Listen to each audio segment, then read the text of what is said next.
ஆயர்பாடி மாளிகையில் தாய் மடியில் கன்றினை போல் மாய கண்ணன் தூங்குகின்றான் தாலேலோ. அவன் வாய் நிறைய மண்ணை உண்டு மண்டலத்தை காட்டிய பின் ஓய்வெடுத்து தூங்குகின்றான் ஆராரோ.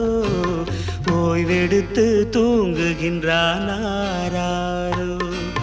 ஆயர்பாடி மாளிகையில் தாய் மடியில் கன்றினை போல் மாய கண்ணன் தூங்குகின்றான் தாலேலோ.